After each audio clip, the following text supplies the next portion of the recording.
Yeah, buddy. Yeah, buddy. What is going on, guys? It's Childish. Back at it again. Just woke up and checked my messages, and we got a new event going on pretty soon. Yay! Alright, so as you might have noticed, I'm not one to go out of my way and post every event, every update, every change that comes to us, mates. But I'd be silly not to mention this one because when I am trying to promote the, how do I say, or trying to motivate our free-to-play players to, get their units up there and get upgraded and make those 5 stars and 6 stars, I'd be silly not to mention a secret dungeon that's open. So that we can get ahead of the game. All right. Looks like it's going to be starting the 14th, which I believe, if I'm not mistaken, that is today. So from this video, it's going to be 5 or 6 hours from now. But obviously, by the time you guys watch it, I'm sure it's going to already be started. I want to just take a brief moment to kind of showcase the units here because normally, I wouldn't really worry about it too much, but 2 or 3 seasons ago, when we had the one of the bigger 7-day dungeons, whatever, we had ourselves the living armor, right? And everyone was still kind of up in the air about it because they weren't too sure, right? But they soon realized that the wind living armor is actually not too bad. It's not too bad. So we'll showcase the first one that they're trying to provide, and then we'll go on to the other two. Because generally, the one that they allow you to get is not the best one, or second to best one. So first turn, provoking with a 50% chance, similar to the light bearman, not bad.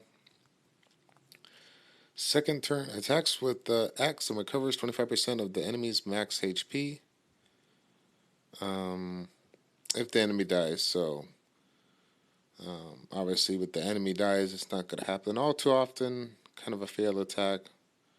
And then another disturb attack with a disturb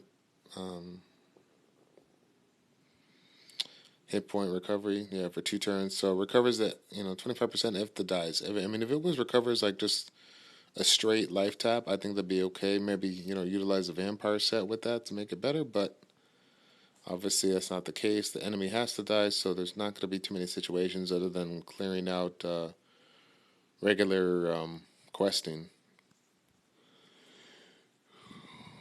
Let's go to the wind. All right. Oh. Let's see what we got here. So, same thing, provoking. Same thing here. Enemy's max HP dies. Enemy's max HP dies. And 25% of match HP if the enemy dies. There we go. And then an interesting passive increases the resistance by 50% and increases the recovery amount by 50%. So this unit could be utilized for a lot of things as far as tanking in a zone that you want to use for fodder, or just in general just tanking because of the fact that he gets a little bit more hit points and his resistance is high. So any situation where you need a tank, or you can set it up where it's, so we got the regular dungeons, or sorry, not the regular dungeons, but we got the regular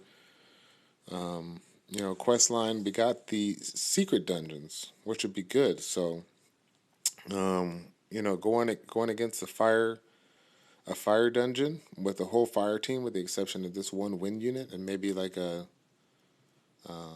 wind healer or something like that. Something to where you can isolate the heals on him without anyone else getting attacked. That'd be good because you can easily keep him alive. Then of course the hit point buff here for the wind and tribute. So everyone has that. So now the last one we're going to showcase here is, in my opinion, I'm probably going to get proven wrong. Am I still on? There we go. Is to me considered probably the best one out of the three, and I'll go ahead and show you why. So, same old attack like the first one, but take a look at the second attack. Okay, attacks with an axe and increases your attack gauge by 50% if you get a critical hit. Okay. Now, increased attack gauge boost on units is pretty decent, whatnot. But the units that have any kind of attack that increases by 50% of your 8 attack gauge, that is pretty beneficial. Think about the succubuses. All of them have the 50% increase, and if you spec them with a little bit of speed, that it can play a role into where they're attacking twice in a row. Consider the Fire Vampire, where his passive hits the unit for twice and increases the attack bar by 20%, so 40% total. Think about how quickly you attack with that, guy on your team. Okay, 50% with a critical hit. And all you have to do is critically hit. It doesn't have to be a lot of a damage, but obviously you want to, depending on what your goal is, you can hit them 50,000 times, but if you're only hitting them for 2 damage, right, it's not really important, so. Runs towards the enemy to remove up to 2 beneficial effects. Stuns the enemy for 1 turn if you get a critical hit. So this is unique in the sense that you have a unit that has 2 attacks based on a critical hit, and 2 attacks that allow him to control in addition to removing beneficial effects, and then 1 just to allow him to attack quicker. So this you can make a reason for many sets here, right? Because you're getting so much attack gauge increase. You can make a for the second attack, it's reusable in 3 turns, but I'm assuming that you can keep turn the cooldown down by 1 when you upgrade them, whatever. So I think you can make a reason for since it's based on he's critically hitting all the time. You can make a reason to go Rage Blade, with a little bit of crit rate or crit damage, whatever.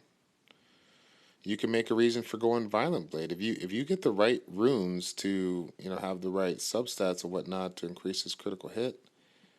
You can make a reason to go Violent runes because in addition to getting additional attacks, if you get an additional attacks to get this up, that's another opportunity to attack again. You're just getting so much attack gauge. It's the how do I say, the opportunities are endless. Like I said, you already got 1 stun, 1 provoke, so this guy's gonna be controlling, even though this is not a stun. Being able to isolate a unit to attack you versus anybody else is still good. So, yeah, not that I would use this guy, right away, but we noticed that the unit that came out with the living armor definitely benefited from you guys taking 7 days and loading up on this guy. So I'm getting all the things and whatnot. So I guess my only thing to say is get out there, get that fodder, and then there's always going to be some hardcore people that are going to blast away and they're going to get these units and they're going to tell you right away with regards to certain rune specs, whether it's Rage, Violent, Despair, Swift, whatever. They'll tell you right away if it's a yay or nay. So to kind of stay tuned to that, and then just focus on getting the fodder, because this is the opportunity for you to get all those 4 stars to 5 stars, and any 5 star you're trying to get to 5 star or to 6 stars. So jump on it. When an event comes up like this, you jump on it. That's it. All right. Take care, guys. This is Childish with Childish Plays. We will see you next time.